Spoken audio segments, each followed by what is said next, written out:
I command you to heal yourself.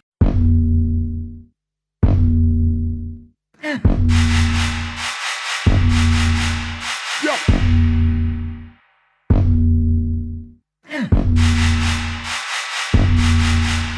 Yo. Welcome back to the Mustache Room. I'm your host, David Ben. We have two guests with us on this episode of the podcast, episode 27. First, we have Roy Moya, who is a recently promoted Brazilian Jiu-Jitsu blue belt from my studio, Tri-Town here in Denver, Colorado. So congrats to him. And he actually works with plant-based medicine abroad and really has some interesting stories to tell us about recent adventures and upcoming and kind of what his goals are with this space. And also Sam Wagner from Shroom Squatch. He's making a return appearance to talk about the newly proposed Colorado bill to kind of restrict access to content dealing with plant-based medicine, cannabis, and some other things. It's kind of controversial, and I figured nobody better to talk about that with than Sam. So he'll be on about the 55-minute, the hour mark, if you want to flip ahead and listen to that. First, we have Roy. Fascinating conversation. Our sponsor, Mustache Brands, MUSTASH brands.com. Mustache Room spelled the same way. Social media, websites, all that stuff. Really appreciate you guys being here. I hope you enjoy this. Here you go. And the process of recognizing a teacher who is a black belt, I compare the medicine world to that, where there is, we have our black belts, our 3-stripe black belts, but we have our white belts, and having 2 stripes is of course something. It's not nothing, to be negated. And so I just kind of feel like I'm still in my white belt. Pay your respects to the black belt, no doubt. Yeah, so bow my head to them for just accepting me. And I think that's kind of the biggest thing that I've learned. It's always the Veronica always says, bienvenido, so welcome, just means welcome. And as long as that door is just, someone lets you know, like, hey, my door is open. This is not a place to feel shame or feel fear. I think that's the most helpful thing, because as I was explaining, it took me 2 years after knowing where these ceremonies going on in Ecuador before I made the jump myself. And wow, so you researched it for 2 years. Well, 2 years between 2019, when I met her and knew, okay, this is a house of medicine. Gotcha. I could do medicine here, to get over my fears and to get over all the doubts. It took me 2 years until the end of 2021. Of course, the world is a crazy place at the time. That was pretty. Yeah, I'm working at the Colorado Coalition for the Homeless, and doing this, kind of heavy work, and reaching my breaking point, kind of looking for answers. And I'm she posts something online, right? Facebook or Instagram, October. I remember it was October 1st, October 2nd. We're having a medicine ceremony with yahe. So yahe is the Colombian term for ayahuasca. That's so just a flavor of ayahuasca, or is that just the term for ayahuasca as a whole? Term for ayahuasca as a whole. Gotcha. I think in the conversation you'd had on ayahuasca, there was this discussion of the different types of ayahuasca. Yeah, it was that. There are. Oh, there are different types. Yeah, so they will talk about yahe tigre, tiger, which is I guess more of an aggressive form.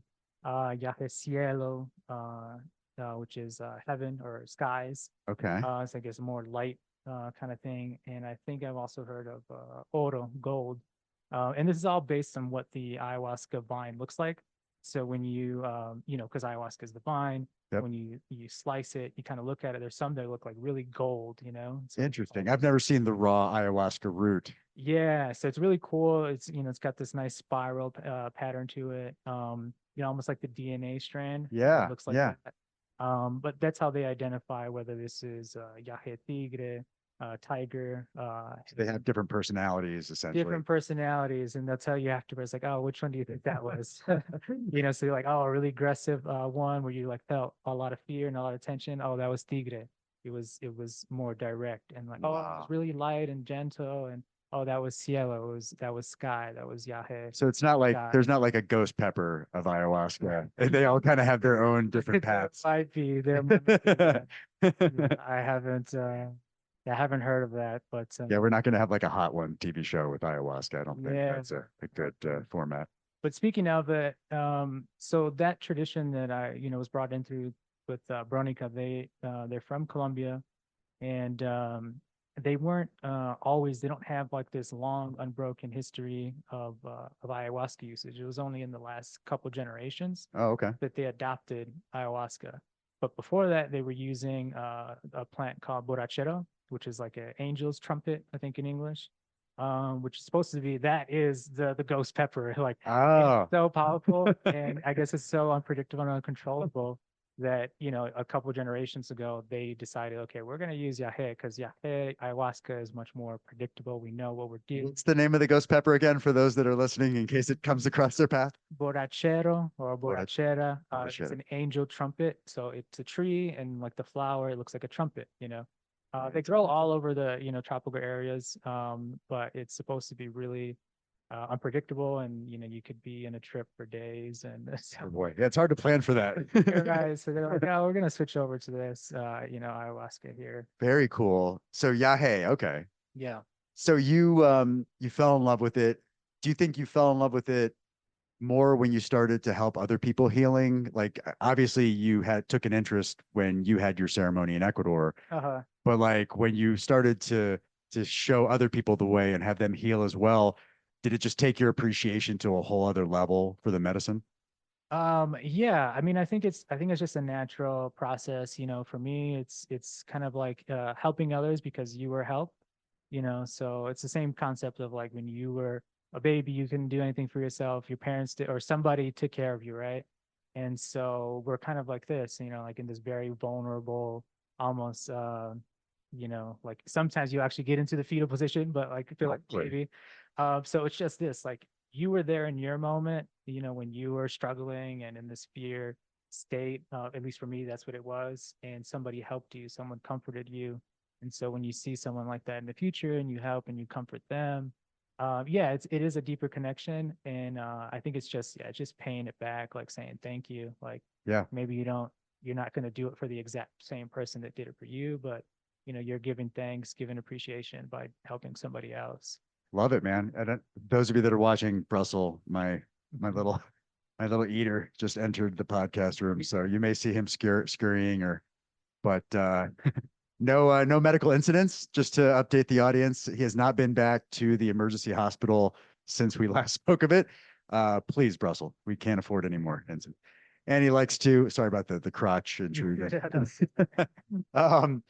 That's awesome, man. So yeah, we talk about that a lot, the set and setting, and like how you really have to feel safe in order for the medicine to do its work. And I kind of say it's analogous to like child-proofing your room. Yeah. You got to cover the outlets. You got to, kind of Mhm. think of what might cause some uncertainty or potential danger and just kind of help mitigate that. So yeah, I totally get that. Yeah, yeah, absolutely. And one of the things that I like really loved in like regards to like feeling safe in the beginning is Taita, Maestro, he always has like a group of people, sort of an entourage, and they're all helpers. They're like assistants. Do they wear white garb or something specific so you know? Yeah, so at least there, the Cantrabia from Colombia, their colors are blue. They wear like kind of these ponchos with blue stripes, a little bit of white or red in them, but it's mostly a black poncho with blue stripes. So you can easily identify who they are. Yeah, so and that represents like their culture, like from that they're from the Cantrabia culture. So you'll see them, people in those ponchos, those colors. Yeah, You're like, oh, that's they're all assisting, and so. Everyone who's assisting is at one time there might be playing music, so they might be a musician. They might go out and see somebody who's like maybe having a rough time and just say, hey, it's okay, we're here, and maybe suggest them to turn on their side a certain way so they're not like facing up, sure. vomiting and stuff. But what I wanted to mention also too, like the Here, I'll take Russell. Come here, Oh, Russell. yeah. Russell, sit on daddy's lap. Come here. Traditionally it was of course males were the ones who ran ceremony in Yeah. ayahuasca. um but one of the great things about Taita Juan and from the Conservia people is he allowed women to be apprentices to him and to actually run ceremony. So there are medicine women in this culture, and so it's a mix of men and women, who are, assisting. And I feel like it creates this more family type feeling. Yeah, why Mm. why do you think that is? Like, I don't think it's misogyny or anything. It's just like historically, culturally, women weren't in that lead position. There wasn't any like intent to suppress the women. It was just kind of organically happened that way. Yeah, I mean, the feeling is like, I think it always goes back to like child rearing and who's doing the child rearing. Gotcha. They have You plenty know, on their plate. right? Yeah, Yeah. if you have 7 kids and a You lot don't of have time to also be guiding others in ayahuasca. But yeah, speaking on that, I mean, I've been in ceremony where there were mothers with their young children there, and it's kind of beautiful because they That see is. them like just taking care of them, and then put them to sleep, and there's enough peace in the ayahuasca ceremony that a 2-year-old can sleep, through the night and not be awoken, even though there's song and there's music and vomiting and all these Oh, other yeah. things, you have everyone looking out for each other, and like it's a beautiful thing when like a mom can bring her 2-year-old to ceremony and be accepted. And again, like I think that is just who Taita Juan from the construct via people, that's who he is, and Yeah. like he's kind of like breaking these barriers and stuff. And Yeah. I mean, as long as the kid's not causing a commotion or something mhm. for them to see. I mean, I guess, as long as there's context too for the kids, so it doesn't just out of the blue see somebody throwing up and like all Yeah. this, potentially the hurtful stuff. As long as you set the tone for them, yeah, I could imagine that would be Yeah. cool.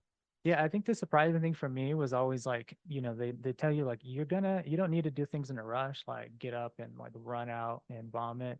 Like your body is gonna give you enough time to stand up calmly and to walk out. I think that was one of the amazing things that I like found was like I've never vomited on the inside of where ceremony is happening.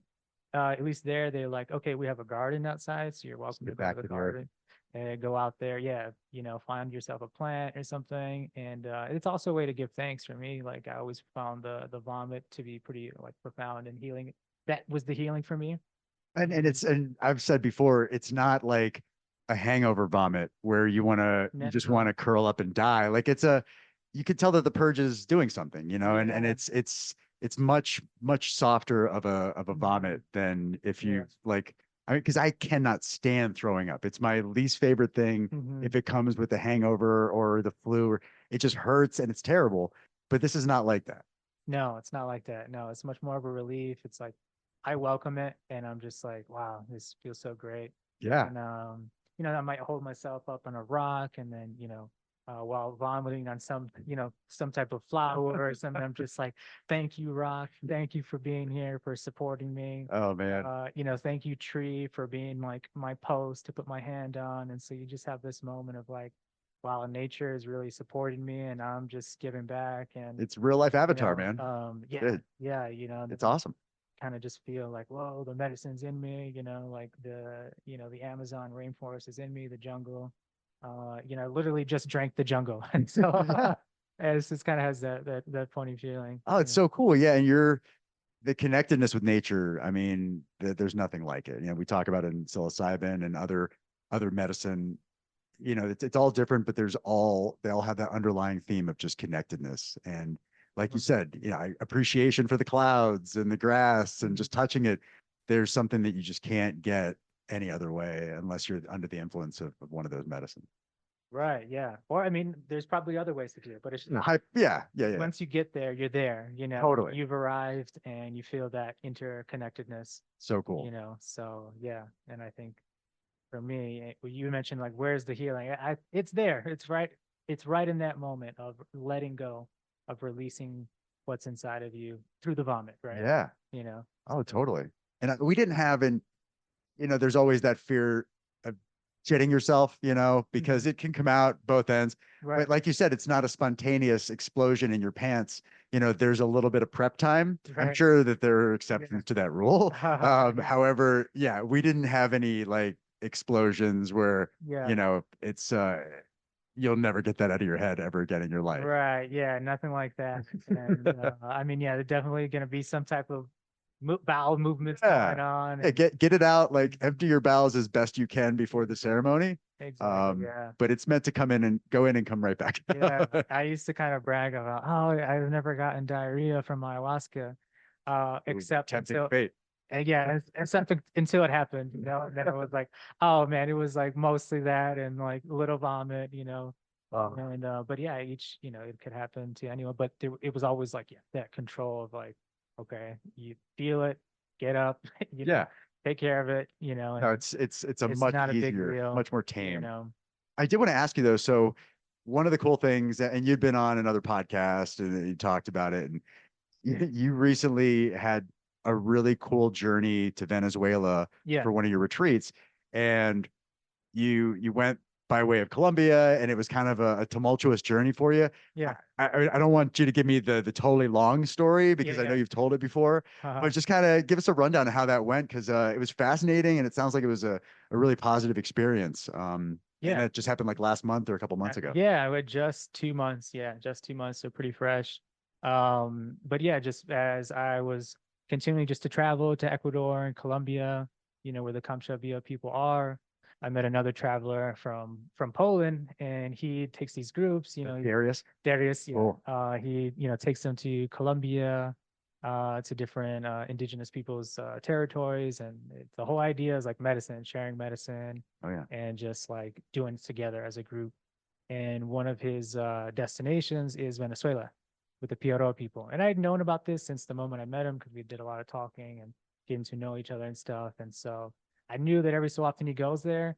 And then I got the email, must have been in January of this year, maybe December, like, oh, we're going to Venezuela. So I just I called him up and asked him like, hey, is it possible for me, an American to go there? And he says, yes, if you want to go, we'll make it happen. But essentially, I just surrendered to just saying yes, let's make it happen. And I didn't know what I was getting myself into. So I guess the short version of the story is I didn't realize that I would have to be smuggled into Venezuela or hide.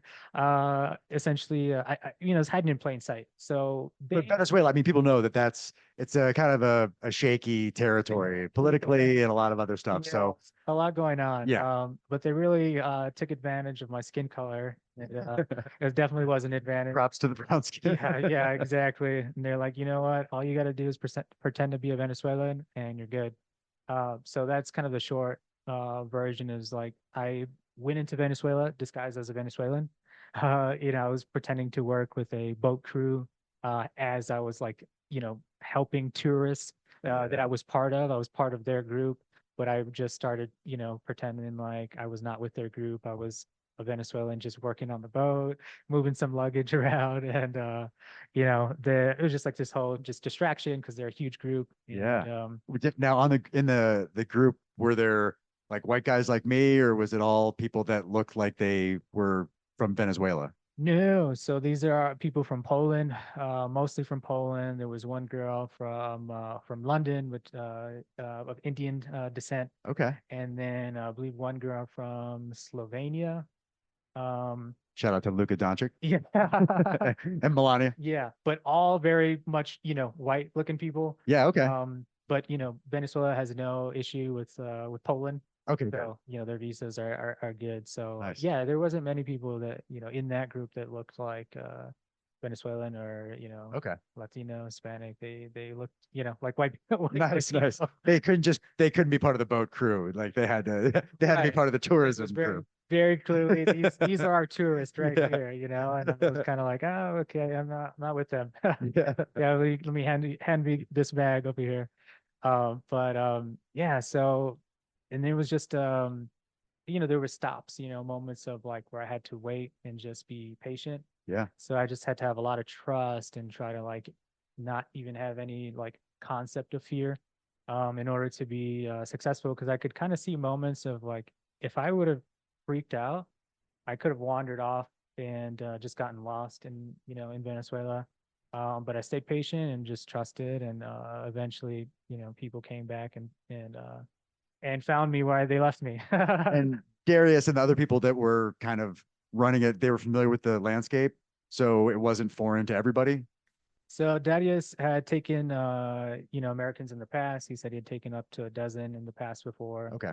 But the political situation is always changing, and as far as I could tell, it was like much worse at this time. Mm. Most of the trust and the knowledge of the land was on the indigenous guide. So I met him prior to crossing, and yeah, I mean, I trusted him like almost immediately. Just like, he had a certain vibe to him. So at a certain point, I was like, okay, Darius is he's saying what he's saying, but this is the expert. I'd always like kind of deferred more to like the indigenous people and like just recognizing they're the ones with the knowledge. Sure. So if I have a question about this or that, especially at that point, I was just asking like, how are we gonna do this? I went to him and they kept giving me vague answers and like kind of very nonchalant. Not super reassuring. And I'm just like, okay, they're so chill. They're so like confident, seemingly that like, all right, it's fine. I'll just go along with their confidence. And yeah, I mean, I think it just turned out to be that it was surprisingly much easier to get in than I would have thought. But also don't want to like, take advantage of that. And Yeah. like it's still not an easy thing. You still have to be like very aware, and it's not probably something that I would want to do in the future. But yeah, I just trusted in the guides, and thankfully like I said, the Polish tourists, they provided this huge distraction because the officers had, immigration officers had gone down to where they were getting off the boat and they had all their attention on them. And so when we pulled away with our Venezuelan boat crew, like we were just going back to our port where we work. Gotcha. It's a little bit of a decoy. Yeah, a bit of a decoy, and then Nice. and then yeah, then at that point, then I'm just in there mixing in with Venezuelan society, using my brown skin disguise and not trying to like talk too much because definitely I don't have a Venezuelan accent when I speak Spanish, so just like any language, English, whatever, they would know I'm not from there. Yeah. If they heard me talk. So So no incarceration, no issues with immigration. You made it back. Yeah, nothing at all. Yeah. So when you guys did the ceremony, and I've talked in the past, the ceremony I did was at a designated facility, in the States. So obviously yours would be a lot more organic and nature centric. Where did the actual ceremony take place when you guys, took the medicine? Yeah, I mean, so they have a center too, Okay. they call it it's a cultural center that they built, and with the idea of conservation of their culture, preservation. And the Yepo medicine is pretty much it's central to their culture and to their beliefs. So I don't think the exact translation is healing center, but it is definitely a cultural center. Yawarapo, I think, is the name. And it has like a really long name. So it would be like Yawarapo, Alto Carignawa. And these are all like designation, like like how we would say Denver, Colorado, United States. Gotcha. Narrowing down more geography. Right. So Okay. they have this really long name for their center there, which some of it is just a regional distinction, this state, this area. But it's called the Churiwata, where the medicine is taken, and Churiwata is translates to the house of singing. So they have these chants, these songs that accompany the music, and that's why they call it the house of singing. So it's done. It has this form of like, so we call it like a teepee. Okay. But it's like a giant teepee that could hold about 50 people in there. Kind of like a yurt. A yurt. Okay. Yeah, yurts, and it's made from just wood and dried leaves, and so very much a traditional Piaroa house, or medicine house. Okay. And so you are immersed like in in the rainforest, but you are indoors, right? But it's just a very we say indoors, but it's just a house of sticks. Yeah. So probably no elaborate flooring or anything, just a cover essentially. There's no floor. Okay. It's dirt, Which is good. I mean, you want to be at one with, like, I enjoyed touching the grass and the dirt and stuff when I took the medicine. Right. And especially for Yopo, the part of taking Yopo is that seated on this bench. They have these wooden small stools, handmade. Yopo, is that the tobacco that you were talking about? So Yopo is the snuff, which has 5-MeO DMT, which is their central, sacrament medicine. And actually, in two of their ceremonies that I witnessed and was a part of, they sit on these wooden benches. So they're it's a ceremonial bench. You don't sit on it to like eat your breakfast or something. You sit on it to meditate, to Okay. contemplate, when you're on Very the purposeful. medicine. Yeah. So that, yeah. So this idea, you are pretty much immersed in nature, but there is so much procedure, uh, that procedure and structure, it also makes you feel safe. There's somewhat of like, hey guys, we know what we're doing here. This is how we're going to do it. You're going to sit on this bench. We're all going to get in a circle. We're going to start left to right. And we're going to, what I mean? So like all of that structure and procedure does help to feel safe and comfortable. Totally. You need that structure because, yeah, I mean, as the subject of, drinking the medicine, I mean, the set and setting, like we talked about, have to really make you feel willing to go wherever it takes you. So, yeah, totally, man. I'm all about the structure if it leads to that comfort level. Yeah, exactly. And they do demonstrations, especially because it is a snuff. You have to inhale it Okay. strongly through So your nose. that is wow. So, and in the past, I've just drank the ayahuasca motor oil, Yeah, yeah. So this is actually ingested as a smoke. You're actually ingesting it, so it's a powder. Oh, powder. Okay. Yeah. So and then you're inhaling it using it's like these two things put in your nostrils. It's goose bones or something like their leg bones. Kind of like what they did with the hape when I took hape. Yeah. Okay. Yeah. Usually hape is blown into someone's nose, or I guess you would also blow it into your nose, Okay. with the one that's where, that you can do for yourself. So the same thing, only the opposite, because you're actually, sniffing it, snorting it. Yeah. I'm sure snort is not the preferred description. Right. I'm like, how do I say this?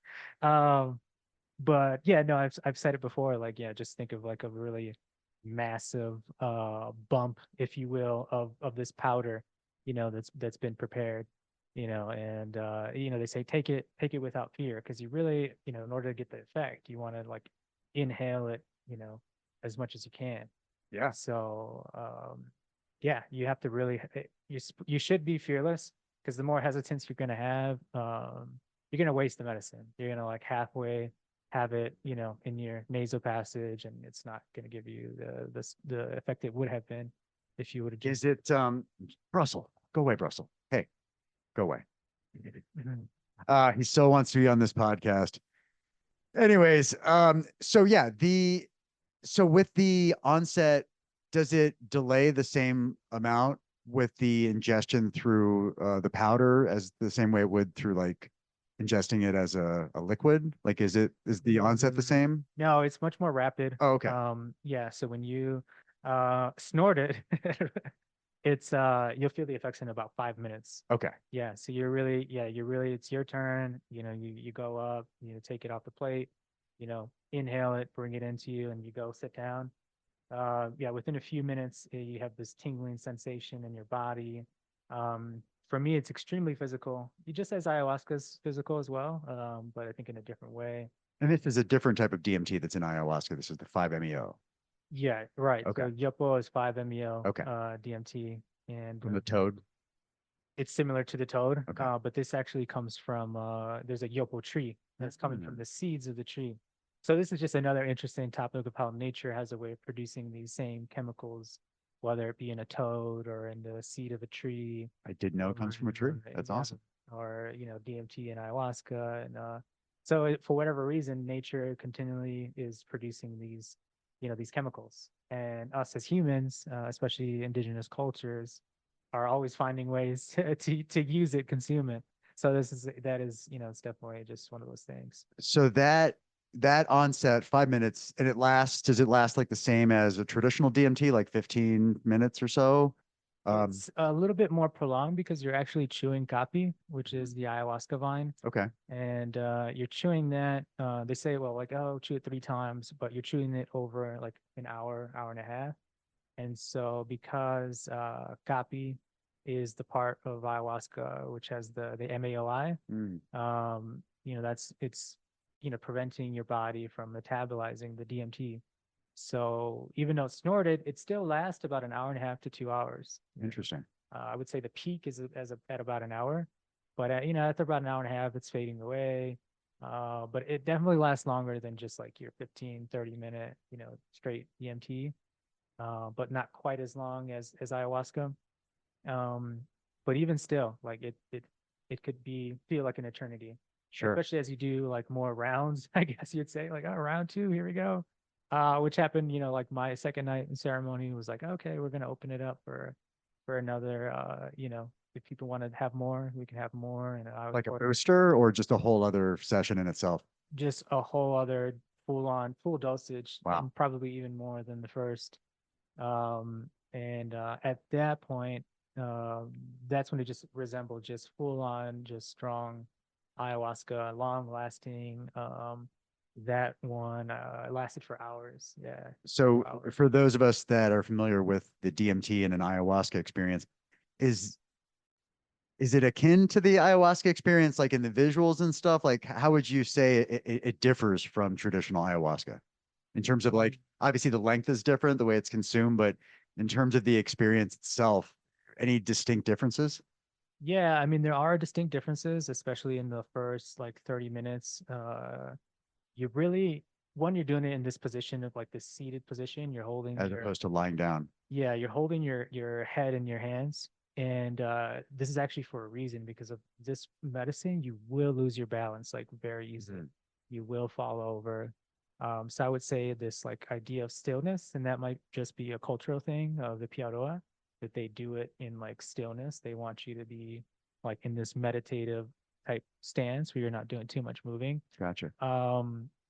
But yeah, there's an extreme like sense of there's some type of tension building up inside of you until like you get to this point, and they call it like like if you like breaking through, Oh yeah. and you kind of hear these sounds in your ear, and then it just gets louder and louder, and then to the point where just like boom, like now you're on the other side. And and like the visuals are are pretty heavy. um so I would say there's lots of similarities, but yeah, that's one of the differences there is like the stillness of not being able to move, or at least them really strongly discouraging you to move. And you Um, said it's more somatic, like physical. Very physical, Okay. especially in that first half hour to an hour. Interesting. And you're chewing on the root, so it's kind of time released in an extent, to an extent, Yeah, were you chewing on the root prior to taking kind of it? like residual. Yeah, so then it can last longer. So yeah, I mean it definitely stark differences, but lots of similarities as well. Um, I tend to when the first time I took Yopo was in 2022 with Darius, after a session of ayahuasca, like the following day. Um, there was always the sort of sensation, or the people that would give the explanation that Yopo is a bit more harsh. Okay. Um, Kind of is in a certain sense, but I've grown now, like through this process, to be like, oh, it actually might be the preferable method for Mhm. me, because now that I've adjusted my body to it, and yeah, took it like 3-4 days in a row, um, your body kind of starts to adjust and becomes familiar. So part of it is just like experiencing something entirely new that That it's like apprehension right, like going into it. Yeah, what am for I sure. experiencing? Like you don't even have the words to describe the sensations you're feeling. As similar to when the first time you might take ayahuasca, like what is happening? So you go through this process again with with Yopo, and like this is different. What is happening? I don't know what's happening, but something is really going on here. Interesting. Um, and but after the like that adjustment phase, and then you get to the point of like, oh, okay, yeah, this is the same land as ayahuasca. Like you said, you arrived, you got to Yeah. that point. But like that whole come up, that whole process of getting there is much different. It's kind of hardcore. I think Wow. in a certain sense, it's a bit more. You don't have to dedicate several hours to the experience. So a little bit more manageable from a time perspective. Right. Yeah. I mean, if you want to be in bed by midnight, or Don't add this to your nightly routine. That's not what he means. yeah, right.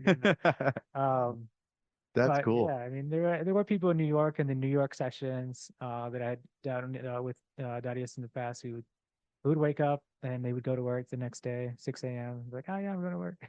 I mean, when I was in the military, there were always guys that would go out until 3 in the morning, get all sloppy drunk, and come back for formation. I don't know how those people do it. Yeah, something, something special about Yeah, I'm not one of those people. that. Yeah. I wanted to ask you, we were talking about nicotine. You brought, or tobacco, I should say. You brought over the palm leaf with some tobacco, and I can't remember the name of it, but um, we were speaking more to the concept of using tobacco for spiritual purposes, for healing, as opposed to the stigmatized, cigarettes killing your Right. lungs kind of thing.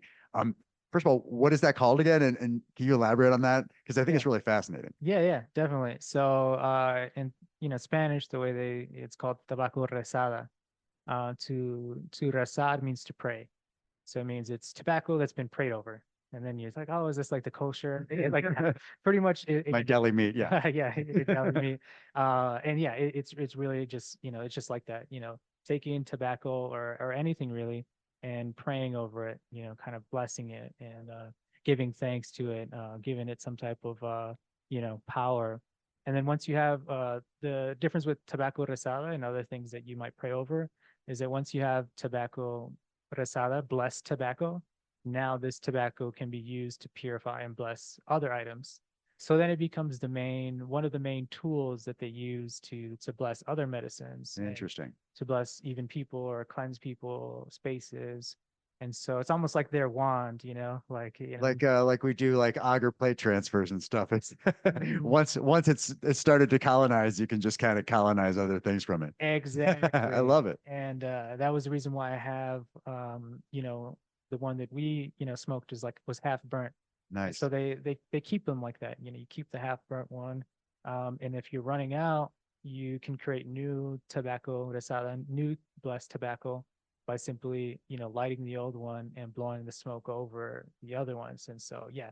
So then it colonizes, Nice, nice. you And know, you're not inhaling it. You're just keeping the smoke in your mouth as if you were smoking a cigar. right. Are there rituals where you inhale the tobacco, or is it usually used in that capacity? It's usually in that Okay. capacity. So I'd explained it before. There's a sort of formula that they use that was actually articulated by an anthropologist who'd done research with the Kamtra people that I mentioned before from Colombia, and with the PRO in Venezuela, they have the same concept. The formula is rezar, soplar, y cantar. So rezar, pray. Soplar means to blow. Okay. So this refers to the blowing of smoke, tobacco smoke. The main action or the main cleansing aspect of tobacco is not the inhale, it's the exhale, the blowing out. So I'm going to blow smoke over myself or over these items, into this jar of medicine. So soplar, and then cantar means to sing. So this is their formula of ceremony, of healing, of if you want to call it magic, this Yeah. is their magical formula. Um, to pray, to blow over, and to sing. And And tobacco's at the core of that. and tobacco is at the core of that. And you can see this, in their ceremonies. You are beginning with this prayer, this incantation, smoking your tobacco to start. And The dogs are here again. yeah, right, kind of They got interested. the middle, you know, They thought you were talking about food, but right. Yeah. so that's good. So leave it to America to take. Well, I don't know about America. I don't know who's the founder of cigarettes, but Yeah, leave it for modern culture to ruin something that is otherwise sacred. right. Yeah, additives, right? Yeah, Added chemicals and other make it things more addictive. that were put into tobacco and cigarettes, to make them more addictive and flavorful. But we have to remember, like, it's not just people of, the Amazon or South America. It's also Native Americans of North America, like the Lakota also use tobacco. Like this is a practice of the Americas. Tobacco is native to the Americas.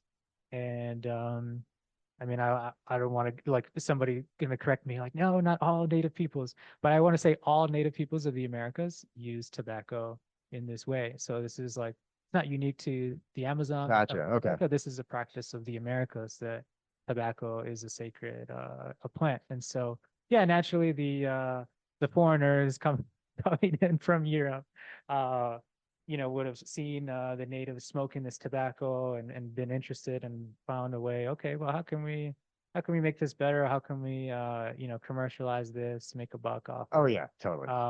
But yeah, so I think it was something there. Like certainly they would have seen, all the native folks, smoking their pipes and wondered, Yeah, yeah. what are y'all smoking? Yeah, I just thought that was interesting. Hold on. Let me get these dogs. Come on, guys. Wrestling match. Your vocals are not. Oh man. All right, we'll just let it, you'll hear them in the background. Right. So you did the 5-MeO DMT, you did the traditional the traditional ayahuasca. Let's put this over here. Yeah. You also did something that that you stuck a thing through your tongue. Yeah. And I just you Yeah. don't have to be too descriptive. I don't want to gross anybody out or anything, but what was that again? And like what was the intent there with that ritual? Yeah. Yeah. So it came up a couple of times, throughout our time in Venezuela, which we were there. I was there for about a week. And they kept saying, "Oh, well, we have this ritual piercing that, if y'all want, we can do it." And I would kept hearing this and I'm like, "Oh, cool. Ritual piercing, right? Like sounds amazing, And they kept asking, like, "Well, who's interested? Who's interested?" And then we got to the point where like, really, no, we're going tomorrow. Who's interested? I'm like, "All right, yeah, I'll do it." When in Rome, right? And it wasn't until then till I really started to pay attention to what they were saying, but they kept calling it Raya Puya. So Raya, ray, stingray, Oh, right? right, right. So they kept calling it stingray, and I'm like, oh, what is this? What is this stingray? But for whatever reason, when I was hearing it in Spanish, it wasn't clicking that, oh, a stingray from the water, from the ocean, using their barbs. This is how the piercing's going to be done. The reason you shuffle your feet in the water. Yeah. So I'm just like, oh yeah, cool, stingray. Yeah, like sign me up. Yeah. But the explanation that was given to us is that it's meant to balance the masculine and feminine energies, Okay. and this is done through the tongue. Recently, actually, my coworker gave me a culture anthropology book that she found in the office, and it also talked about these it's called holy mouth men. So whatever reason, the mouth and the tongue is considered like it's a holy thing, right? You speak, you sort of can manifest through words, right? This is not too foreign, right? To I think to some of the listeners and people out there. So yeah, I went into it with not much information, just kind of like, all right, well, I'm here, I'm gonna do it. And I think that's really important because they said that you're going to learn through the process, that there's only so many explanations you can get, that it's mainly going to be like when you do it, Gotcha. that you'll kind of see like what it's all for. Yeah. And so that's where I like tell people that I can't speak to all the mysteries of this ritual piercing, but what I can say is that after the piercing, I felt like much more in line, confident, just kind of like in tune, and just like some type of relief, you know? And so what they say is just through our sort of toxic way of life, maybe it's through the words we say, maybe it's through the things we consume, and the actions is probably a little bit of both. Our tongue actually begins to kind of harden. And so like Your yeah, tongue- their tongues are hardened. they like to pick a spot right near your crotch and just have at Yeah. it. So Battle zone. yeah. So your tongue is you pierce and this is administered by, you said, abuela, kind of like the guide for the, Willow, yeah. so it's administered by them and they pierce vertically through your tongue. Yeah, so it's coming through the bottom Okay. upwards. One, they take, one of the barbs and it goes through. And then once that one's through, they get the other barb, that one goes through. Now you have two barbs that have gone passed through your tongue, and but there's thread attached to it. And so now they're pulling the thread through your tongue. You still feel it. And then the thread is brought around your body, through your limbs. And it's like sort of this one chain of like this barb attached to thread, and again, the whole idea being that it's cleansing, Yeah. cleaning you out, and then they collect the blood, Yep. which they use in divination, and they say, well, your blood. What they told me was like, oh yeah, your blood is a little dirty. Thank. Gotta clean. Yeah, basically. Yeah. I didn't know. But yeah, they give you, just a little bit of an indication like what you have, and I'll share this because this is my experience, and Yeah, sure. they provided their diagnoses, right? And in their medical system, there's different things. But what they said was rabia, and rabia it translates to rage. And they said, okay, this is what you have. You're suffering from rage, and it was something I really like identified with because I'm like, man, a lot of things. Some of the like, there's many possible reactions to upsetting things or traumatic things, but one of them is rage. Yeah. You get so angry, you just um, and so yeah, certain things that happened to me in my life, and I was just carrying a lot of anger and didn't really know how to deal with it. And so something that resonated with me when they like looked at my blood, I'm like, yeah, it's rage, like what the heck? Dirty blood. Yeah, and so you kind of hold this in, and like you think about the way we express anger could be through yelling. We could say some mean things to other people when we're not really meaning it. Sure. And then also this concept of biting your tongue, you know, saving your words. Oh yeah, yeah. The whatever they call that, the expression.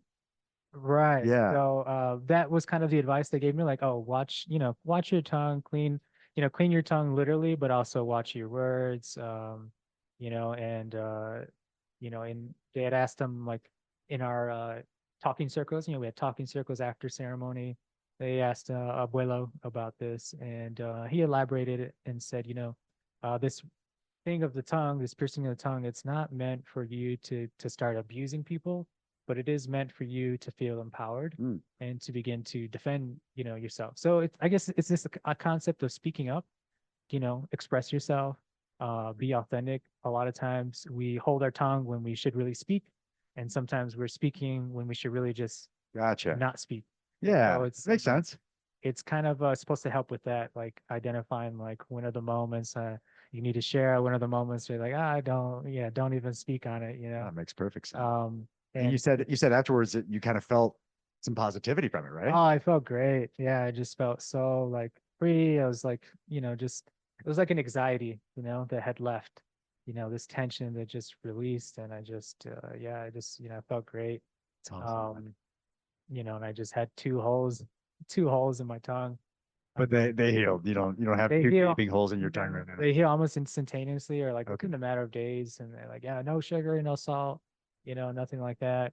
Um, so I kind of feel like I've messed up a little bit by having too much acidity like too soon. Oh, to Um, offset some of the effects. Yeah, because lemon and salt was one thing that they had on hand to diffuse the experience if anybody had a tough time. right. So I mean, I was having some pineapple, and then it kind of like I'm like, oh, should I be having pineapple? Yeah. And then I had this other thing, this other medicine, like sprayed. They sprayed into my tongue, but I'm like, that was actually done by someone else, part of the group. Okay. Who was like, oh, I try this, and he was like, oh, a couple sprays. I'm like, oh, I don't think I'm supposed to have Little tips and tricks. And yeah. So, but either way, yeah. I mean, I definitely felt great, after the piercing, and it didn't really impact me too much. It was just like, oh, eat slower, that's that rad, man. Yeah. that was mainly it. It's the symbolism when you're talking about how, biting your tongue and speaking your mind and all that stuff. That, yeah, that makes total sense. It's Right. Yeah. authenticity. Yeah, exactly. And I think it's in line if, like if you've read or listened to the Four Agreements, Mm-hmm. talk about being impeccable with your word, so it's just the idea that, your word is sacred.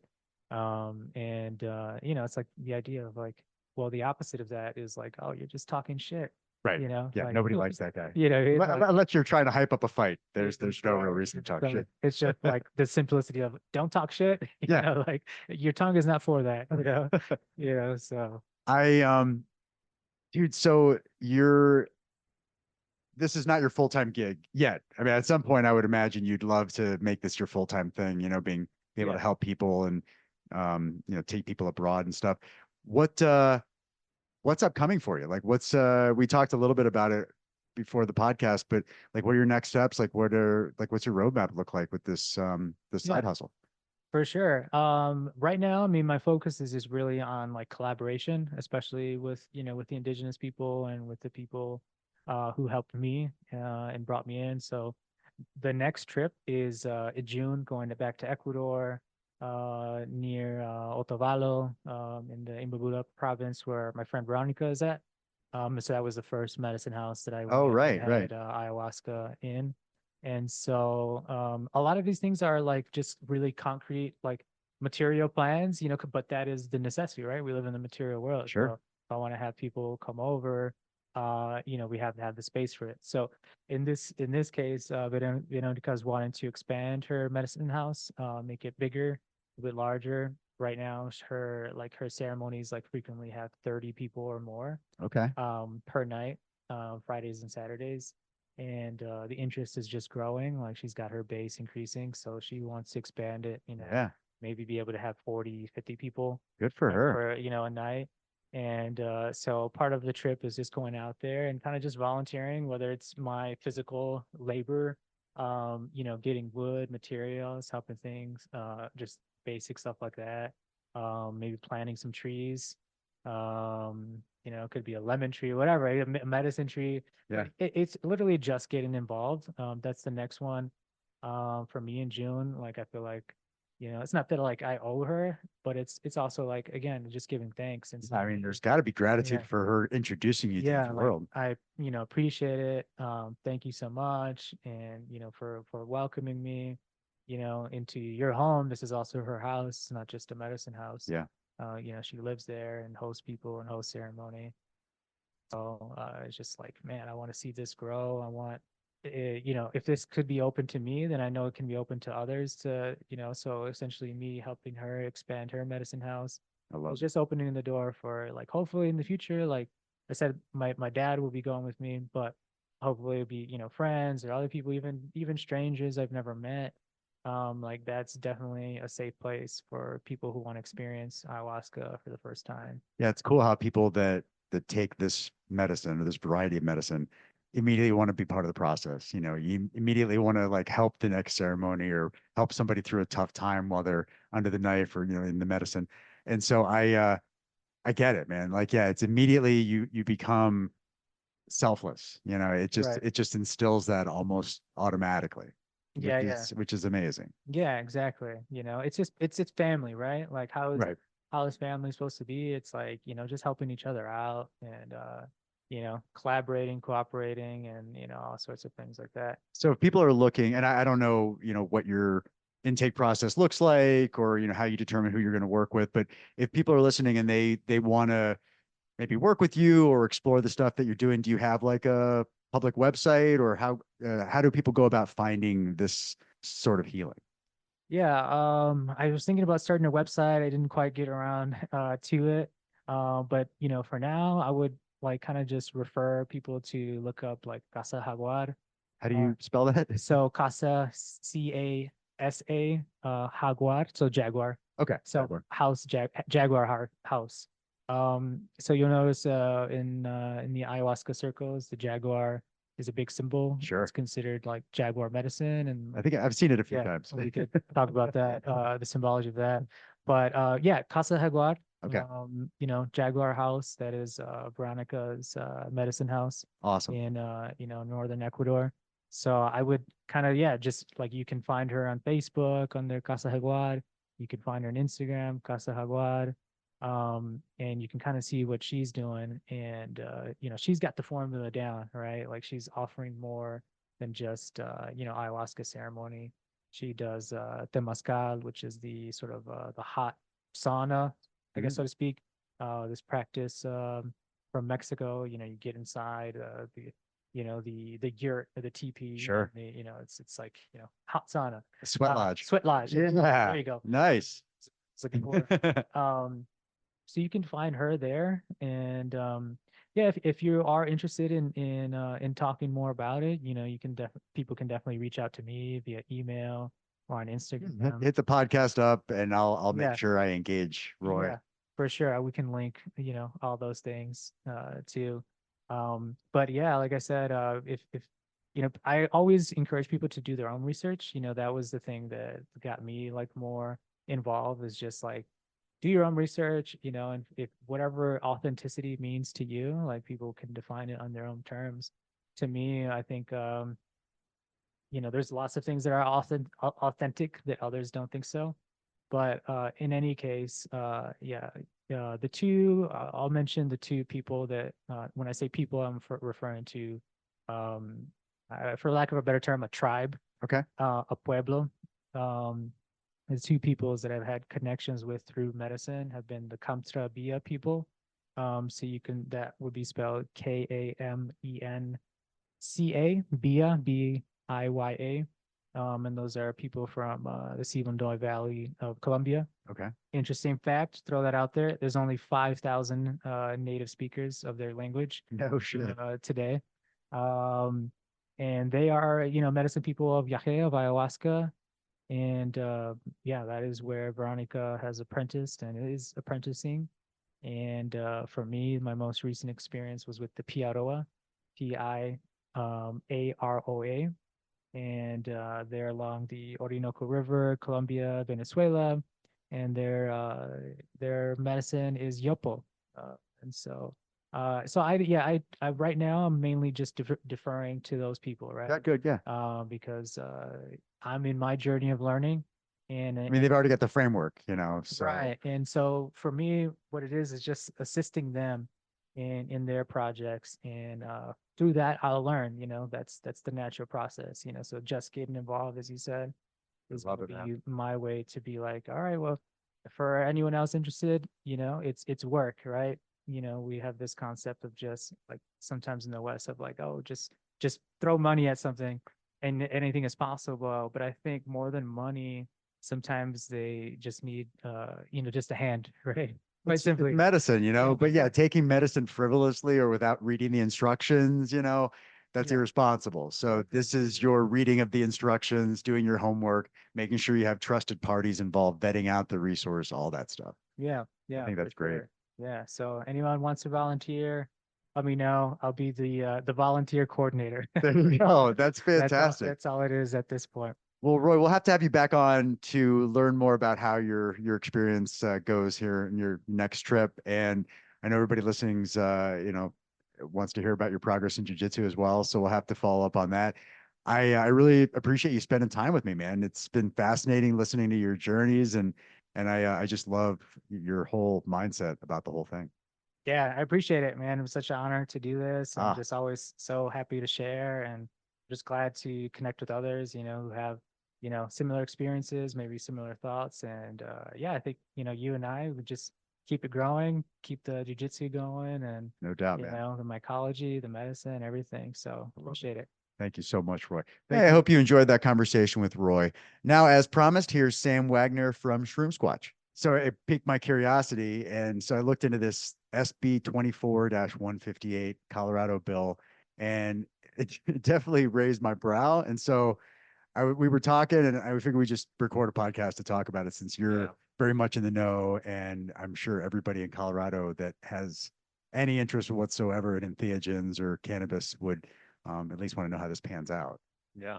So we both did our own respective research, and I guess like we were talking about it before, what's your take on this? Just kind of like a concise interpretation of what this brings to the table. Um, yeah. So it kind of outlines three main things that it's going to essentially legislate, prohibit the promotion or the distribution or the sale of on social media platforms. The first one, which is kind of listed as the broadest, is illicit substances, which is, of course, why we're talking about it. Although I think anyone who has a stitch of anarchy in them should be talking about this for a variety of reasons. Um, and Illicit, very subjective. yeah, very subjective on illicit. It goes so far as the illicit part, just to kind of define that, goes so far as to point out marijuana, and it also points out other prescribed medications. So that would be stuff like cough syrup. You can't say like, hey, I used this cough syrup that is scheduled that you would have to pick up from the pharmacy, and it really helped my throat out. Like, you could be a mom, like, I give this to my kid, and it had, very low side effects. I definitely promote the use of it because it's scheduled. So it even extends to over the counter. Now, I mean, I understand, people have gone a little too far with Sudafed and some other things and Sure. made some pretty terrible stuff. Very, very. So I understand like restricting access to Sudafed and maybe like some other weird propaganda, but cough syrup, I mean, unless you add some codeine to that cough syrup, Mhm. it's not what people would consider the bad cough syrup. Right. And so with that, also in the illicit substances, it's going to put things that are like prescribed anti-anxiety medications. So if people are using something for anxiety that would be prescribed from a pharmacist or a psychiatrist rather, they're not going to be able to talk about it helping them. And while I'm not like a proponent typically of SSRIs and things like that, I do think in a pinch there are really good ones for certain people's brains to be taking. Yeah, I've been honest. know. I take Lexapro. I was off of it for a little bit, but I found that it gives me just a little extra tweak that's beneficial. Right. Well, you can't talk about it on Instagram come July 25, Mother of God. 2025. Yeah. You Wow. can tell people that it helped. So, So I guess, yeah, that's yeah. So that's number one, right? So then number two talks about firearms, right? okay. Can't promote the usage of firearms in a way that where the firearms weren't obtained legally. I'm trying to paraphrase all this horrible language like the bill is written. So it's so Lawyers. confusing. I mean, They're lawyers speak. confusing. Nobody Yeah. understands that Yeah. anyways. I need the cliff Terrible. notes always. Yeah, yeah, for sure. Which is why I read some after I read the bill. And then the third thing is sexual exploitation that it goes after. And in that one, it really lists out kind of more in detail the language they put around that was very specific. And I'm not sure why it was so specific. I think it was to get at like sex trafficking, Sure. or at people propositioning minors for sexual content. So, okay. But who has ads? I mean, who has ads I mean, it's not. luring in kids for I don't know. sexual exploitation? I mean, maybe on the dark web, I understand that the dark web has its own legal loopholes and stuff, but I mean, come Yeah. on, man. That's a real reach for Yeah. the bill to have all those Maybe things covered. somebody's algorithm, but Yeah. I haven't seen that one. And like I was saying, I understand, and I've seen the advertisements for shroom gummies and all kinds of I don't know if it's Miss Amanita based or different pseudo psychedelic mushroom type gummies and stuff being advertised. I've seen that ramping up a lot. So maybe that extra volume has added some concern to the legislators. But dude, I mean, the fact that it grouped all those things together, I mean, it hurts my soul to think that you're going to put psilocybin in the same bucket as a firearm. Yeah. Yeah. Those couldn't be more different items to Right. be legislated on. Well, and it seems like what they're really going after here is social media platforms allowing minors access to this content. So they're going after age verifications, and that's like the main piece of the bill is to put in policies in language and ways of reporting that the social media platforms have to put out there. Gotcha. And then to have an age verification process and a process for reporting flags and things like that. It then further goes on to say that the social media platform has to retain that data for at least a year. And if the social media platform reports any unlawful activity to law enforcement that you, the user, let's say they reported on you because you sold 200, weed gummies or, an ounce of mushrooms or whatever it is that you did, they then will be able to investigate you with that data that you provided to the platform, which could be your driver's license, it could be your social security number, whichever age verification that they come up with. Once they report that, then law enforcement can get involved in all that stuff, and they don't have to tell you. But yet, if they're going to search my house, they have to show up with a warrant. Right. So there's some basic unconstitutional things that are happening in this bill, regardless of what it is we're talking about, right? Just the fact alone that someone on a social media platform says that I did something that was against the law, that I have by the way, the right to break if I choose to do so. Do I have the right to drive 90 in a 70? As a No. consumer, yeah. Yeah, absolutely. Because anything that's within my power is my right. Right? There may be a consequence if I get caught. Sure. However, if I'm having this spying, this like invasion into my privacy, you're now removing my basic ability to break the law if I choose to do so. Yeah, I guess, the age verification thing it's a touchy subject because, if you look at Florida legislator, it's, what can we teach kids at an early age regarding sexuality and stuff? So there's all this, it's a slippery slope as to how to handle minors and content and all that.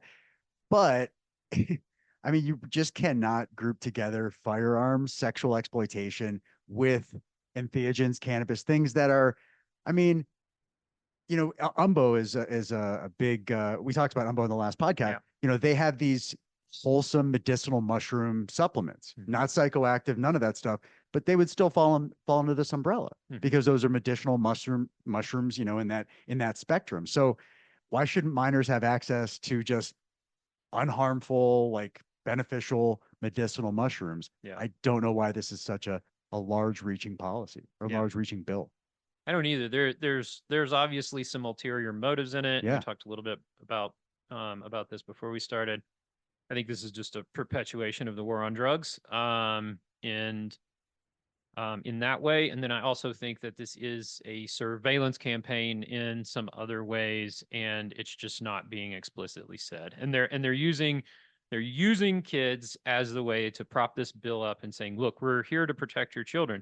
In fact, parents, we're actually going to make it so those social media platforms have to give you access to your children's platform, and you can do all these things now. There was like a laundry list of things that parents would be allowed to do, but so that they don't have to parent and they can just go in and change the rules for them. That's the underlying motivation. It is the underlying Yep. motivation. Just lazy Ozempic for parents and parenting, essentially. There you go. My gosh. Yeah. And you know what? You're right. Like if parents sit down, like I sat down with all my daughter's not even 3, but I sat down with all of these streaming accounts and I created a separate account for her, which is, excluded from age inappropriate content. I'm probably in the small percentage of parents that actually do that. So you're right. I mean, there is a proactive approach to all this stuff, like just do your job, but your due diligence as a parent. But that's, I don't think that's a big seller, like due diligence as a parent is not a big selling platform. No. The Ozempic pill, definitely a bigger selling platform. Much more. Yeah, it's odd. Because if that was really what it was about, if it was really about protecting kids, we wouldn't have all of these other pieces that don't have anything to do with the minor. It would have just been about protecting kids, and it would have been like, social media platforms have to be able to provide parents all of these controls that you can use. Like if you get on YouTube, like you can get in there and set up parental controls. Sure. Can't really do that on most social media platforms. That doesn't really exist to the same level as some of the streaming services that we have. So everything is just 18 and up, kind of. Right. Yeah. Right. Just one blanket. Yeah. Control. Yeah. So they're trying to control that while also lumping in this really weird thing that says, hey, you can't talk about marijuana being helpful for your ADHD. You can't talk about how, ketamine helped your depression. You can't talk about any of these things that are like actually positive. And so where does that come from? And of course, me, I think like if the government writes a law that gives them more enforcement, then it probably has to do with the way that they've figured out that they could make money on the control of the masses. I mean, Big Pharma they have more lobbyists than anybody. I guess maybe not the NRA, but so many lobbyists when it comes to, pushing policy. Now, to me, it also sounds like maybe this is just kind of a safety net for them. Like they're not sure what's happening. So they want to reserve the right to go back and deal with things reactively if they become a mess. And that's tough as a small business like yourself, because you want to be able to advertise to potential customers, existing customers, and not have these heavy restrictions. And then also, you don't want 5 years down the road for them to be like, oh, well, this shit's not cool now. We're going to go back and reactively start digging in and pulling your data and doing things to compromise your business. So, that creates uncertainty in small business. And, that's just disgusting. Yeah. Because we're very pro small business on this podcast. Yeah. Yeah. I mean, yeah, we both own a small business. So Right. like it's, I mean, we see it with like how a lot of the stuff on social media is already going anyways. Like you spend this much money, then you'll be sponsored. Then people will see you. Correct. You have to engage these platforms by paying these massive companies, Meta being obviously the one who's doing the most at this point, probably, or Elon Musk, who needs no more money. And we pay these people more money just to say, hey, I'm really small. I'd like a little bit, just a little bit. And ultimately I've had none of that stuff work in my favor. I think there's other ways you have to engage that. But this is, I hate social media, to be clear. I despise it. It's essential though. You can't survive I in know. today's marketplace without it. You can't.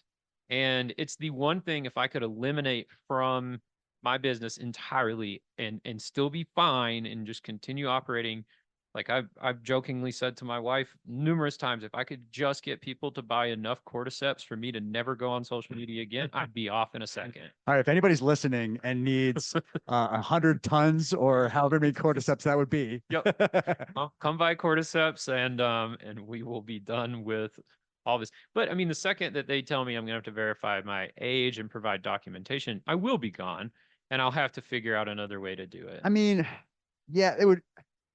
Hopefully, if it comes to fruition, it won't be wound so tight that you can still survive and find a way to maneuver within those restrictions. Like I'd hate to see this get really restrictive to where you can't make any moves at all because everything's completely scrutinized. Yeah. So I mean, like, I don't want to see this actually come to fruition and actually make it to law anyways. But even if it does, hopefully there'll be very loose restraints. Yeah. And they'll be targeting more, guns and sex trafficking and things like that. Right. But you never know. Like you said, I mean, the government has control at that point to figure out how they want to play it.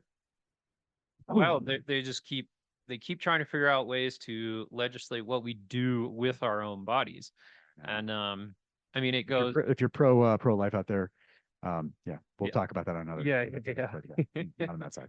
But it's pretty wild though. Like, I do think about like that conversation a lot of times, the pro-life, pro-choice, and how a lot of those folks would be like, that are probably on the pro-life side are usually more conservative. And so they would probably be very anti any drug, which is an interesting thing, saying like, yeah, you can't do this or that with your body like all of the time. And then allowing the government to legislate it. But it's like, I don't know, part of being alive is like the ability to do whatever you want with your body, right? So you would hope. Yeah, depending geographically where you are. Yes, right. But it's, it does kind of go back to like there's that old anarchist thought that they say that the only thing that you did of your own volition was elected the king. That's deep. And then you're done after that.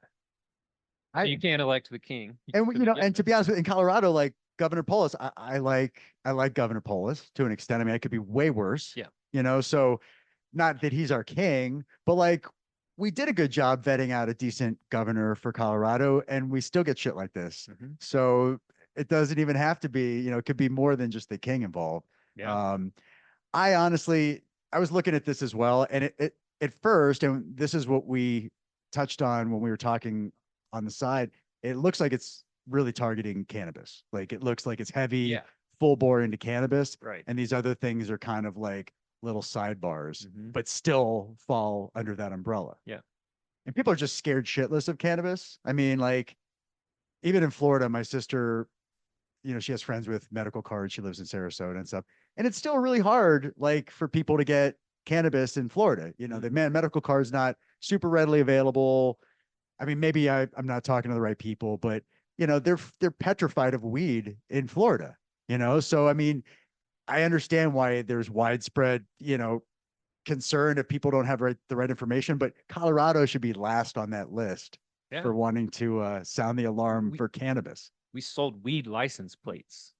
Like, It helps our economy tremendously. yeah, I don't.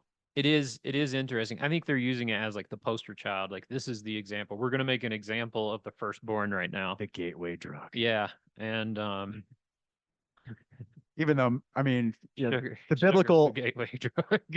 the biblical leaders, man, they're some of those stories have to be a result of some heavy intake Oh man, of God only knows what. every spiritual text is a Yeah. product of taking psychedelics. So we just Um, don't understand how to use it properly. No, Yeah. we have no idea. Yeah. And I think that that's where it, like, people have been using drugs for centuries, and you know, you can call them drugs, you can call them medicine, you can call them whatever you want. Um, Obviously they used the term drugs to make it negative connotation so that Sure. they could start a whole war about it with economics and with Mexico. That was our doing, but Well, and to be that's honest for with you, another podcast. I try not to get into like racial stuff, but I mean, whiskey or alcohol is the white man's drug, Oh. right? And so like that's why you can sell alcohol anywhere, you can play with it, like liquor license, all that stuff. Like they just frivolously hand that shit out because alcohol is the white man's drug. Mm-hmm. Weed is historically the black man's drug, you know, whether, you know, now it's obviously more widespread, but that's how it was perceived early on. So there was obviously a lot more scrutiny because the system was designed against the black man. So, I mean, if you want to look at it like that, like crack and other things are kind of an extension of that. You know, we talked about the official war on drugs, but I mean, just look at it that way, you Mhm. know? So I like both. I like cannabis and alcohol. Yeah. So I don't want to pigeonhole myself. But if you look at, you know, the way government historically has behaved, that just makes sense. Yeah, for sure. It totally does. And I mean, it was a very targeted thing to get involved in Mexico. And we essentially started the cartels with everything that they did down there, and creating just a horrible system for them to, we're like, we're gonna come in here and legislate your stuff too. Um, Yeah, we created the problem that we're we now created dealing the with. problem. Yeah. And That's and right. we act like, you know, it's their fault. But that's what the CIA has done forever, and they'll keep doing. And, you know, here we go now with the surveillance program on social media for whether or not you like using LSD, which is my personal favorite drug, but Oh, they all have their own beautiful applications. they do. So back to this bill. So this bill, they had the march today. Do you know when it's actually going to be up for? I mean, I forget the terminology, ratification or whatever the next step is in this proposal of the bill. I don't. I haven't seen anything on that. Yeah, I'm looking for that here. Because it just passed, right? What, 2 weeks ago? Was it 2 weeks? Yeah, it was recently. So I guess at this point, we just have to hope that there's not enough support for this thing to be furthered. Yeah, I'm not really sure what the timeline looks like. It's got so many flaws that I just don't know how it doesn't get ratified before anything moving into action. The Colorado Consumer Protection Act. Yeah, it doesn't even really say anything about juveniles in the title.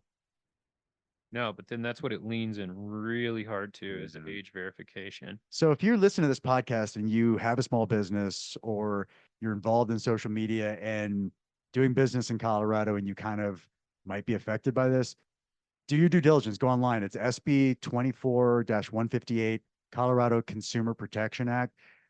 You know, we're not expert, we're not lawmakers. So, you know, we're just interpreting this, we're paraphrasing as best we can, but we have a stake in the game and this could negatively affect both our businesses. So we're obviously going to keep an eye on it. But, you know, the true libertarian environment, that's like, it's great, you know, to think of that type of freedom. Obviously, you know, we don't have that luxury, but stuff like this that are really going to hurt the small businesses, man, we've got to fight back. Yeah. Because for sure. if you know, my tech industry, I was talking about on another episode, when it comes to cloud, there are three providers. There's Microsoft, there's Google, and there's Amazon. And if you want to try to compete with that, good luck. Like you're just going to have to be an extension of their services. Like you're just not going to be able to survive as a small business in that space.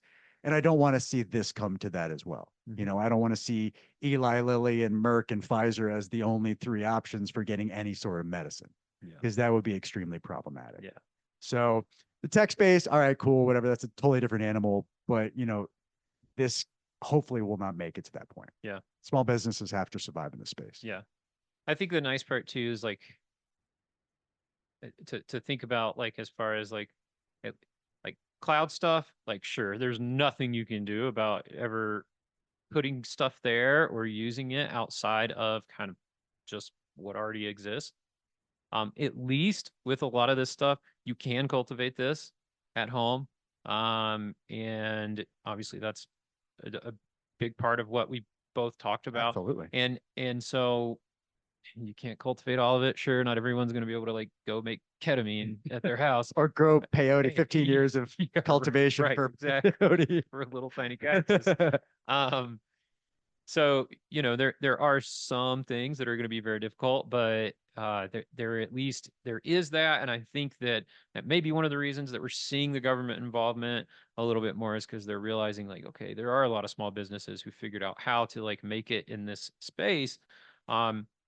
And I think the best way to support those small businesses, aside from just going and working with them, is to kind of support that idea of being grassroots, of being small, of doing things yourself.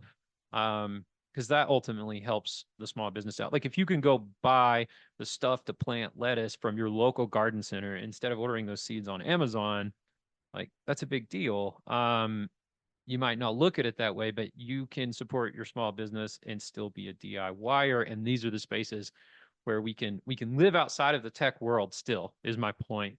And so it's a really interesting, it's a bill about how tech is being involved with nature. And Yeah. and that's where I've looked at it. I was like, this is really, really, really strange. And I mean, it's also a free speech problem. And I think that that's where everybody's kind of like, that's the first thing I think that I kind of thought is like, well, this just goes against like free speech. But it is very odd that here we have this like tech overriding. They don't know what to deal with tech. involvement. Like the government doesn't know how to deal with crypto. Like they're so petrified of it. They have no idea how to regulate it or, manage all the streams. And, this is another variation of tech. Like that's monetary tech. Like this is medicinal tech or however you want to describe it. They're scared of it. They don't know, how to contain it. And the thing that you touched on that I wanted to reverberate is the um the DIY thing. Like back in the day, you would go to your hardware store, you'd talk to the guy, he'd tell you how he used it, he'd coach you on your project, he'd make sure you had the right stuff. Now you go on Amazon, you buy 100 pieces, you're good to go. There's limited instruction, there's no hand holding. That disconnected process also translates into social disconnection and all kinds of other things. So the more, like you said, you can go to the hardware store, in your case, the mushroom growing store or whatever, learn how to do it, talk to the experts, get the supplies, go back, have a relationship. There's a social element there that's restored as well. Yeah. So the farther we get into tech and the more we get removed from intimate person-to-person contact, the scarier it is. So why not embrace that model just because it's better for society? Yeah. Yeah, we're literally trying to figure out how to legislate a fake idea of a social engagement with things that all they tell you is that all that doesn't matter. Right? Like it's the whole, when they started legalizing all of these different medicines, drugs, my thought was like, how are we going to start charging people for something that showed me that cash was completely worthless? Right? Like and that's kind of where we're at with this idea is like, let's take this platform that's like, it's social, it's connection, and then let's figure out how to then come down on things that actually cause people to connect in real life with themselves and with others. Like it's so strange. And so, it's like, we need to go back to the hardware store and we need to like figure out exactly which nuts and bolts we need. Instead of letting the government and tech tell you. And on that, another thing I just wish people would stop. This is a little bit of a sidebar, but it's a usage of tech in the psychedelic space. I'm going to keep it short. These AI generated psychedelic images to promote conferences that are full of grifters. Oop, I think I pulled myself out. Yeah, That are, okay. yeah, but like a conference that costs a lot of money, and then they use an AI generated image to promote it of like some psychedelic half zebra, half man with like spiral geometric Yeah. patterns and spiral eyes and stuff. It's just, what are we doing? I thought we were trying to go back to these things, not like it's just bizarre to me. And so, anyways, that's a definite aside. I'm not going to rant about that anymore. But it seems like the space of, yeah, using tech to like further promote something that tells us that we don't need any more technology. And another thing too, and we talked about big pharma. Yeah, I used to watch the news, and I've talked about this before. I used to watch the news, and I watch a lot of sports now, so I watch live TV. And man, oh man, are the pharmaceutical companies trying to hang on Mhm. to dear life to cable streaming, like live TV. They have got their hooks in so tight. I remember we were watching the news for a weekend, and there were probably 6 or 7 different pharmaceuticals that were just on repeat. Just Holy shit. basically it was the same commercials over and over in like a sequence. They're trying so hard to hold on to that. I can't imagine they're having that same stranglehold on social media. It's probably that tempering of the social media is to benefit that other type of advertising. I would imagine. Yeah. Isn't it illegal for pharmaceutical companies to advertise on television in a lot of countries? Aren't we one Not of here. the few? Well, I know that for sure. Definitely not.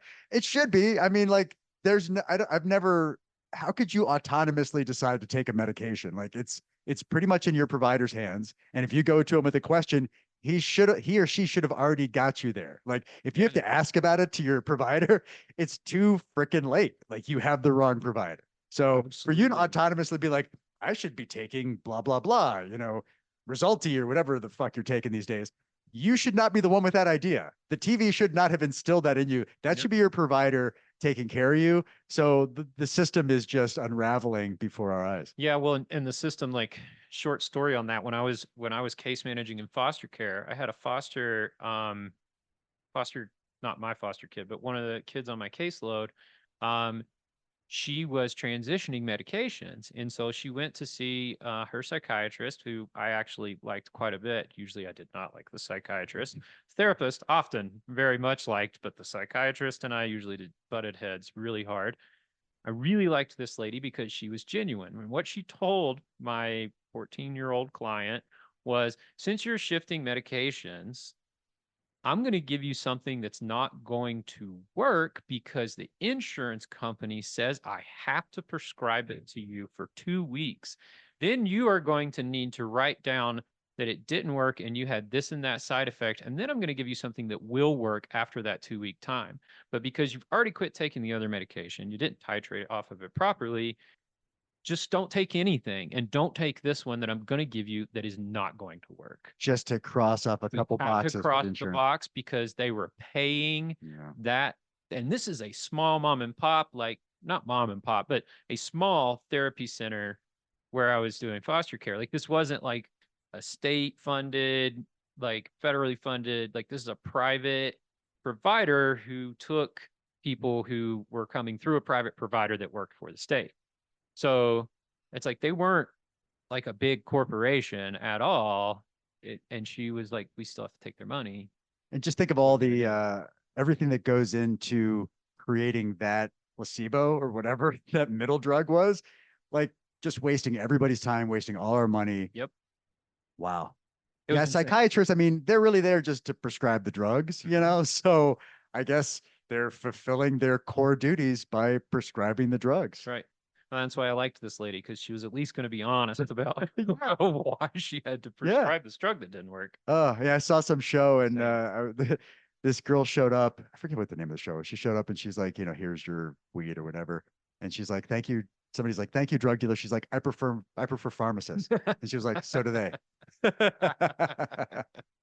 Yep. Uh, Very true. all right, so we're gonna keep an eye on this, Sam. At this point, like we've done some homework. There's, I'm sure, a lot more for us to study. Oh, So yeah. as there's any movement in this bill, we'll come back on. We'll, let the listeners know what's going on. Cool. Hopefully it stalls at some point and never makes its way any farther, but we'll keep you guys Yeah. posted. Yeah. So, Sam, what do you have upcoming? We talked in the last podcast. You recently had a class. What's upcoming that people listening can look forward to? So coming up, I have the Cordyceps fundraiser on May 18th Cool. at the Corner Boxing Club in Boulder. So that'll be a cordyceps specific cultivation course. And that's $100. All the proceeds go to the Corner Boxing Club, which is a nonprofit. Awesome. So my donation is essentially just teaching the class, and then you donate your money to the corner. And You're then such a they good have guy. I try on them. They're such a good organization, and Carrie, who owns the gym, it's like she's helped me out so much. It's just kind of the least I could Cool. do feeling for that one. And then that fight, kind of the reason we're doing the cordyceps is that there's an amateur boxing event on June 1st called Unite to Fight. And so this is a fundraiser leading up to that where all the fighters raise money for their own nonprofits for that event. So pretty cool. So you can check that out at my website, shroomsquatch.com, or go to the Corner Boxing Club to learn more about the Unite to Fight event.